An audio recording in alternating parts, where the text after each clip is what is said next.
A través de los años, muchas leyendas urbanas, históricas y de terror le han dado parte de su identidad cultural a México. Semana a semana, vamos a hacer un recorrido por todas ellas.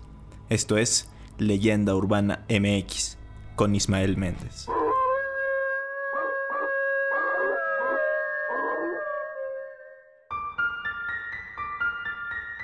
¿Qué tal? Bienvenidos a Leyenda Urbana MX, bienvenidos al final de la primera temporada, el capítulo número 35. Como les había adelantado, en las próximas semanas estaré subiendo algunas recopilaciones, pero al final del capítulo doy más detalles de eso y de la fecha de mi regreso a los micrófonos, ya que no quiero hacer eterna la introducción y además quiero aprovechar estos primeros minutos para agradecerles el haberme escuchado este año. Muchos de ustedes me estuvieron compartiendo a través de mi Instagram Leyenda Urbana MX las capturas de su top de podcast en Spotify, en las cuales pues aparecía este proyecto. De verdad que es una gran motivación para poder seguir con esto y pues para prepararles una segunda temporada aún mejor. Y bueno, no queda nada más que agregar, vamos con el tema de esta semana, la segunda parte de La Llorona. La semana pasada conocimos su origen prehispánico y su relación con Cihuacóatl y los presagios funestos. Y ahora hablaremos sobre su versión colonial y también hablaremos de los relatos actuales.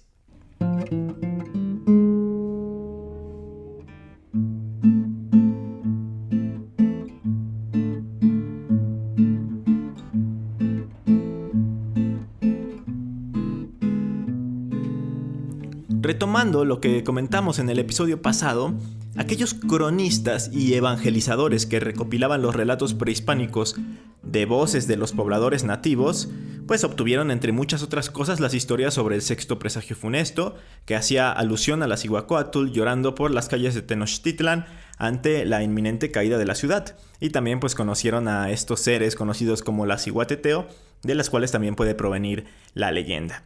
Y bueno, pues estos relatos se fueron modificando, se fueron adaptando a las nuevas costumbres y a esa naciente sociedad novohispana. Así, pues la mujer lamentándose y aterrorizando a la población pasó de ser una diosa a una mujer con una trágica historia de vida. Esta primera versión que les voy a contar la retomo de mi episodio de Leyendas Coloniales y dice más o menos así. Luisa era una mujer de origen indígena que tenía un poderoso atractivo. Cautivaba a todos sin distinción de clase. Era tal la fama de su belleza que todas las noches llegaban hombres a su balcón para cantarle o para recitarle algún poema. No obstante, un caballero español de la alta sociedad, don Nuño de Montes, consiguió conquistar su corazón. Él le explicó que debido a la diferencia de clases que existía entre ambos, no era posible formalizar su relación. Por eso escaparon juntos y se instalaron una casita en un lugar apartado. Durante 6 años, Luisa vivió allí y don Nuño la visitaba regularmente. Tuvieron 2 hijos. Transcurrido ese tiempo, las visitas del caballero empezaron a escasear y Luisa cayó en una depresión muy grande. Una noche decidió seguir el carruaje de don Nuño. El vehículo se detuvo ante una lujosa mansión donde se celebraba una gran fiesta. Luisa preguntó al lacayo que estaba en la puerta y éste le dijo: «Se está festejando la boda de don Nuño». Luego, a través de una ventana, ella misma contempló a la feliz pareja mientras se besaban. Enloquecida, corrió de vuelta a su casa y, en un acto de despecho, o quizá también de locura, apuñaló a los 2 hijos que había tenido con el español. Después se dirigió al río con un manto ensangrentado y al reparar en lo que había hecho, gritó: «¡Ay, mis hijos!» y acto seguido se arrojó a las aguas para morir ahogada. A partir de ese momento, tras la trágica muerte, el alma de esta mujer no alcanzó el descanso y comenzaron los sucesos paranormales. Tal como lo relata Luis González Obregón en su libro Las calles de México, publicado en 1922. Consumada la conquista, y a mediados del siglo XVI, los vecinos de la Ciudad de México se recogían en sus casas con el toque de queda, avisado por las campanas de la primera catedral. A medianoche y principalmente cuando había luna, despertaban espantados al oír en la calle tristes y prolongadísimos gemidos, lanzados por una mujer a quien afligía sin duda, honda pena moral o tremendo dolor físico. Las primeras noches, los vecinos se resignaban a santiguarse por el temor que les causaban aquellos lúgubres gemidos, que según ellos pertenecían a un ánima del otro mundo. Pero fueron tantos y tan repetidos y se prolongaron por tanto tiempo que algunos osados quisieron cerciorarse con sus propios ojos de lo que era aquello. Y primero, desde las puertas entornadas de las ventanas o balcones, y enseguida, atreviéndose a salir a las calles, lograron ver a la que, en el silencio de las oscuras noches, o en aquellas en las que la luz pálida de la luna caía como un manto vaporoso, lanzaba agudos y agónicos gemidos. Vestía la mujer un traje blanco y un espeso velo cubría su rostro. Con lentos y callados pasos recorría muchas calles de la ciudad. Cada noche tomaba distintas calles, pero siempre pasaba por la Plaza Mayor, hoy conocida como el Zócalo de la capital, donde se detenía e hincada de rodillas, daba el último angustioso y languidísimo lamento en dirección al oriente. Después continuaba con el paso lento y pausado hacia el mismo rumbo, y al llegar a orillas del lago, que en ese tiempo penetraba dentro de algunos barrios, como una sombra se desvanecía entre sus aguas. Justo ese texto venía citado también en un libro llamado Ciudad de México, crónica de sus delegaciones, publicado por el gobierno de la Ciudad de México en el año 2007. No sé si ustedes lo llegaron a tener, a mí me lo dieron en la secundaria y me fascinó. Y justamente en la parte de Xochimilco venía este extracto. Recuerdo haberlo leído por la noche y terminar bastante asustado por aquel año 2008 más o menos. Pero volviendo al relato, nos damos cuenta que de verdad causaba mucho miedo a la gente de ese entonces escuchar aquel lamento. Complemento con algo que menciona José María Marroquín, un ilustre escritor e historiador mexicano que vivió en los años 1800, y es que él en su libro La Llorona, cuento histórico mexicano, publicado en 1879, se puede leer lo siguiente. La hora avanzada de la noche, el silencio y la soledad de las calles y plazas, el traje, el aire, el pausado andar de aquella mujer misteriosa y sobre todo lo penetrante, agudo y prolongado de su gemido, que daba siempre cayendo en tierra de rodillas, formaban un conjunto que aterrorizaba a cuantos la veían y oían, y no pocos de los conquistadores, valerosos y esforzados, quedaban en presencia de aquella mujer, mudos, pálidos y fríos, como de mármol. Los más animosos apenas se atrevían a seguirla a larga distancia, aprovechando la claridad de la luna, sin lograr otra cosa que verla desaparecer llegando al lago, como si se sumergiera entre las aguas, y no pudiéndose averiguar más de ella, e ignorándose quién era, de dónde venía y a dónde iba, se le dio el nombre de La Llorona. Esto me parece sumamente interesante porque nos cuenta de forma más detallada lo terrorífico que era el espectro, pero sobre todo nos habla de cómo surge su nombre, pues al nadie saber nada de ella se le empezó a llamar por lo que más hacía, llorar. Esta leyenda comenzó a sonar más, a popularizarse y naturalmente se extendió a otros lugares del país, o en este caso del territorio que abarcaba el virreinato de la Nueva España, y se empezó a manifestar más bien de diversas maneras. Por ejemplo, en algunos pueblos se decía que la Llorona era una joven enamorada que había muerto en vísperas de su boda y traía al novio la corona de rosas blancas que nunca llegó a utilizar. En otras partes se creía que era una madre que venía a llorarle a sus hijos huérfanos después de haber tenido una muerte trágica. Algunos más afirman que es una mujer que, sin un motivo claro, ahogó a uno de sus hijos y desde entonces por la noche lo busca a lo largo de los riachuelos o quebradas, exhalando prolongados lamentos. Otra variante de esta dice que no ahogó a su hijo, sino que él murió ahogado por accidente mientras ella lavaba ropa a la orilla de un río. Hay otra en la que se le describe de una forma muchísimo más tétrica a la que conocemos popularmente, pues dice que la Llorona es una mujer de figura desagradable, alta y desmelenada, de vestido largo y rostro cadavérico. Con sus largos brazos sostiene a un niño muerto. Pasa la noche llorando. sembrando con sus sollozos lastimeros el terror en los campos, aldeas y aún en las ciudades. Una más parece ser la versión de los Provida para una de sus extremas campañas en contra del aborto, pues la definen como una madre soltera que decidió no tener a su hijo y por eso lo aborta, acarreándole esto el castigo de escuchar permanentemente el llanto de su niño. Este castigo supuestamente la desesperó y la obligó a deambular por el mundo, llorando, gimiendo e indagando por el paradero de su hijo. Y así podría seguir enumerando decenas y decenas de versiones diferentes en las que cambian ciertos aspectos o detalles, pero que a final de cuentas termina siendo una historia triste y trágica. No me voy a detener más en esta parte porque hay otras cosas muy interesantes sobre esta leyenda o sobre esta aparición.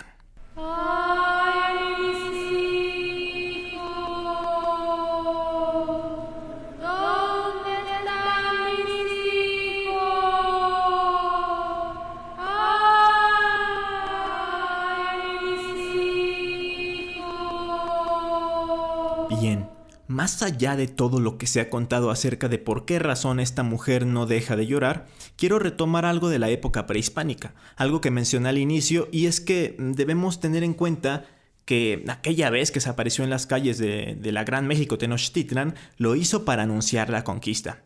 Y esto lo digo porque hay una creencia muy extendida en la actualidad en la que se afirma que si escuchas el llanto de la Llorona es porque está anunciando la muerte, es decir, que vas a morir tú o alguien muy cercano a ti lo hará.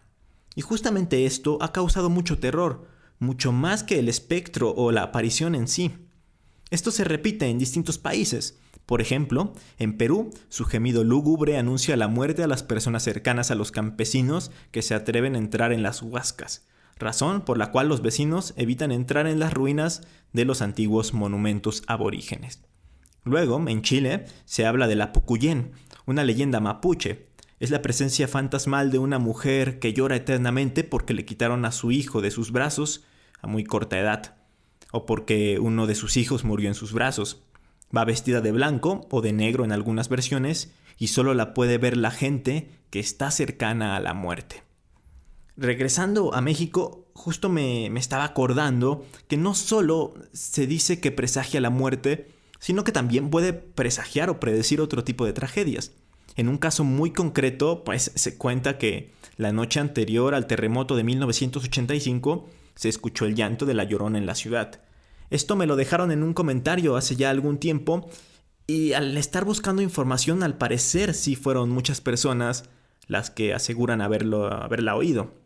De hecho, se menciona en un gran artículo que se llama Dinámicas Transmediales de Construcción de la Memoria Cultural, un análisis en torno a la memoria del terremoto de 1985 en México, escrito por Yani Amaya Trujillo, quien es doctora en Ciencias Sociales. Pues cito: por otra parte, los videos que recrean leyendas, historias fantásticas y supersticiones populares en torno al terremoto se caracterizan por la hibridación de recursos documentales con recreaciones visuales o dramatizadas de las historias y efectos visuales y sonoros que refuerzan su tono fantástico o de terror. Estas suelen ser contadas como experiencias paranormales vividas en primera persona, o bien como relatos de terror y leyendas. Algunas de esas historias se refieren al espíritu de los niños que fallecieron en las escuelas destruidas y acosan a los vecinos de las viviendas construidas sobre las ruinas. Otras son testimonios de la aparición de la Llorona la noche del 18 de septiembre como un vaticinio del sismo. Y ya que estamos hablando del llanto, otra de las cosas que se cuentan es que si la escuchas cerca es porque en realidad está lejos, pero si la escuchas lejos es porque está muy, muy cerca. Otra de las cosas que se rumorean es que si por mala suerte ves a la Llorona deambulando por la calle, no debes de quitarle los ojos de encima o de lo contrario, de inmediato aparecerá a tu lado. Incluso se han contado historias de hombres que resultan atraídos por la mujer, así que se acercan a ella y son seducidos, pero cuando la mujer levanta el velo que lleva sobre su cara, resulta que su rostro es el de una calavera o incluso que tiene cabeza de caballo. Ahora me gustaría hablarles sobre los lugares. Hace algunos minutos mencionaba a Xochimilco como uno de los lugares con mayor creencia sobre este espectro. Y es que si nos vamos al origen otra vez, vemos que la leyenda está totalmente relacionada con el agua. Y pues esta alcaldía es de los pocos sitios en la ciudad en donde aún se conservan cantidades grandes de agua, principalmente pues en sus canales. Por lo tanto, tiene todo el sentido que se hable de ella cuando popularmente se dice que desaparece al momento de encontrar un cuerpo acuático. De hecho, está tan arraigada la leyenda en esta zona que cada año entre octubre y noviembre en los embarcaderos justamente de Xochimilco se lleva a cabo un espectáculo en el que a bordo de una trajinera puedes ver una representación de la leyenda. Otros lugares en los que actualmente se sigue hablando de su aparición es Guanajuato, Puebla y Veracruz, por mencionar algunos. De hecho, retomando este último, cuando publiqué el episodio anterior, un seguidor del podcast llamado Alex Romero se puso en contacto conmigo para compartirme un audio del lamento de La Llorona. El contexto es el siguiente.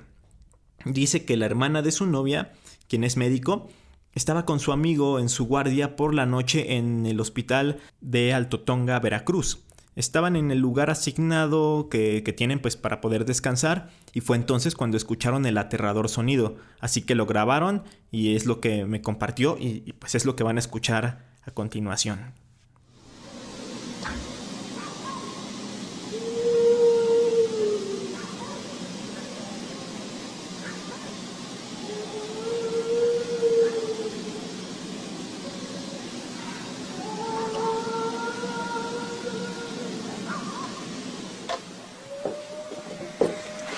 No mames.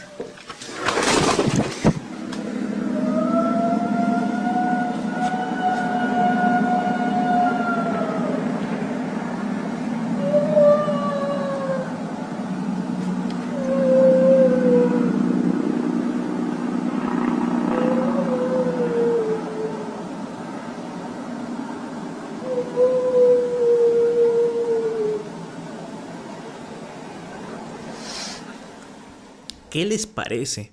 La verdad es que sí resulta escalofriante. Desde mi punto de vista, al principio suena como el aullido de un perro o de algún animal, pero hay un momento en el que se escucha con más claridad y ahí sí parece un sonido emitido por una persona. La verdad es que se me puso la piel chinita cuando me lo pasó y lo escuché. Ya me dirán ustedes qué es lo que piensan y qué sensación les dio. Y así como este audio, luego por internet hay muchos videos de gente que asegura haber captado el lamento. Pero en muchos, si no es que en la mayoría de ellos, parece ser un montaje. En algunos incluso es el mismo audio con diferente video nada más. Hace varios años también se viralizó un video en el que supuestamente se había grabado a La Llorona en una carretera. La situación es esta. Hay una cámara en un auto grabando el camino por la noche y en cierto momento aparece una figura de mujer vestida de blanco y caminando apoyada en un bastón. Los que están en el carro se asustan, se echan de reversa y ven cómo la mujer trata de alcanzarlos, incluso se ve como si estuviera corriendo. Ciertamente es espeluznante, aunque después se dijo que el video fue grabado en Asia o no recuerdo muy bien dónde, pero bastante lejos de México, y que de hecho se le asociaba más con una bruja que con La Llorona. Pero quiero tomar como pretexto esto de estar hablando de otras partes del mundo solo para mencionar un poco de las variantes de la leyenda que hay en otros países, esto ya para ir cerrando el capítulo. Ya mencioné a Chile y a Perú hace un ratito, pero hay más. Primero, Centroamérica. En El Salvador se cree que la Llorona vaga por las calles de pueblos rurales llorando por sus hijos. Cuando llega a un pueblo, entra por la calle principal, lanza su primer grito y comienza a llorar, buscando el camino que lleva al cementerio de la comunidad, o tras entrar en la iglesia local, desaparece. En Costa Rica se afirma que la Llorona es inofensiva porque su única preocupación es encontrar a su hijo, pero en otra versión, encontrarla puede significar la muerte, ya que asesina a la persona confundiéndola con su burlador. Más al sur, ya en Sudamérica, en Ecuador, luego de ahogar a su hijo, la Llorona lo busca hasta encontrar su cadáver, al que le falta el dedo meñique de la mano. Por eso, el fantasma de la Llorona corta el dedo meñique a quien se le aparezca. En Colombia, la Llorona es el fantasma errante de una mujer que recorre los valles y montañas cerca de los ríos y lagunas. Va vestida con una bata blanca que la cubre hasta los talones, Su rostro es una calavera aterradora y en las cuencas de sus ojos giran 2 bolas incandescentes. Las mangas de la batola le llegan hasta sus muñecas y con sus manos grandes, huesudas y ensangrentadas, arrulla a un bebé muerto. En Venezuela existe un personaje similar conocido como la Sayona que se le aparece a los hombres borrachos e infieles, mostrándoles unos enormes colmillos. Y bueno, así hay más ramificaciones también en Argentina y en Uruguay, pero si enumeramos todas el capítulo se volvería eterno. ¿Ustedes qué versión es la que más les gusta o cuál de todas conocían? A final de cuentas, yo creo que ya como conclusión, creo que se va a seguir relatando esta leyenda y va a perdurar por generaciones. Si ya lleva más de 500 años entre nosotros, cuando se empezó a contar entre los antiguos habitantes de Mesoamérica, entre los antiguos mexicas e incluso en otras culturas, pues no dudo que en 500 años más se siga hablando de ella, porque pues atravesó por muchas etapas el país. Digo, después de la época prehispánica estuvo la colonia, la Nueva España, y luego ya cambió otra vez, se independizó el país y se sigue contando. Entonces, pues creo que ya forma parte de nuestra identidad cultural ya como mexicanos y, ¿por qué no?, también como latinoamericanos, pues como les comentaba, se cuenta en muchos otros países. Y bueno, antes ya de irme, pues las recomendaciones de cada semana no pueden faltar. Como no mencionar la canción popular La Llorona, nacida en Oaxaca, aunque pues se desconoce el año de su creación. Ha sido interpretada por Chabela Vargas, Eugenia León, Lila Downs, Jimena Sariñana. Es más, hasta salió en la película de Coco de Pixar, de Disney Pixar. Pero mi versión favorita es la de una banda de rock llamada La División del Norte, que es una banda que ellos dicen que tocan rock alterlatino, porque fusionan el alternativo con música popular. Incluso también tienen un cover de La Bruja, que es un son jarocho que es increíble lo que hacen estos muchachos. Quiero recomendarles, como siempre, esta serie de películas de Anima Studios. En este caso, La Leyenda de La Llorona, estrenada más bien en el año 2011. Y bueno, ya saben, es esta película animada de las aventuras de Leo San Juan y todos sus amigos. Luego, si nos vamos mucho más atrás en el tiempo, está La Llorona, película mexicana de 1933, dirigida por Ramón Peón, que fue más bien esta película una de las precursoras para el cine de terror en México. Esta película cuenta la versión más clásica, habla de María, una mujer pobre, pero que se casa con un hombre rico. Ella es rápidamente descuidada por su esposo. Y bueno, pues después de tener una rabia ciega y apasionada, ella ahoga a sus 2 hijos, luego se suicida y bueno, empiezan a pasar este tipo de cosas paranormales. Más tarde, en 1960, se estrenó otra película de La Llorona, esta vez dirigida por René Cardona y protagonizada por el mítico Mauricio Garcés. Aquí sí le dan una vuelta de tuerca y habla de una familia que es maldecida por el espíritu maligno de La Llorona. Y bueno, ahí hay otras películas clásicas de La Llorona. Incluso me parece que hubo una producción hollywoodense de La Leyenda de La Llorona, que pues por ahí escuché muy malos comentarios. La verdad es que a mí no me interesa en lo más mínimo, porque pues este clásico terror, el terror hollywoodense que se basa mucho en los jumpscares para darte miedo en vez de otros recursos. Y bueno, pues también les quiero recomendar el libro que ya mencioné en el episodio, que se llama Las calles de México, publicado en 1922 por Luis González Obregón. Esto si quieren conocer pues más la crónica de cómo era la Ciudad de México el siglo pasado. Eso es todo por este episodio, eso es todo por esta temporada. Muchas gracias a todos por acompañarme durante los 35 capítulos que nos aventamos desde marzo hasta esta fecha. Y a las 12,000 personas que se unieron en el camino en Spotify, porque bueno, pues en YouTube somos 74,000, algo así, aunque pues digamos que ahora mi plataforma principal es Spotify, que es donde tengo más reproducciones, más streams. Y pues justamente por eso no quiero pues dejar de tener contenido, aunque pues me vaya a ausentar un poquito de tiempo con nuevos episodios o con episodios inéditos. Es por eso que les hablaba de los recaps, de las recopilaciones. Tengo pensadas 3 que se publiquen una cada domingo, que sería pues recopilar cosas que ya he hablado en el podcast. En primera, pues experiencias aterradoras, experiencias pues paranormales, con fantasmas, todo este tipo de cosas. El segundo, pues hablar de lugares malditos que también se han mencionado, y la tercera sobre seres sobrenaturales, criaturas, críptidos y todo eso. Y bueno, ya lo iré pensando más, pero pues van a escuchar estas recopilaciones para que no se queden sin escuchar este podcast, que no se pierda, digamos, la costumbre. Y ya en enero, la primera o la segunda semana de enero, estaría estrenando la segunda temporada, ya con algunos arreglos en el formato o ciertos cambios que quiero hacer, incluso en la imagen también que tengo en redes sociales y en las plataformas, para pues darle como una refrescadita a todo este concepto. Y bueno, lo que sí voy a seguir haciendo es estar en radio.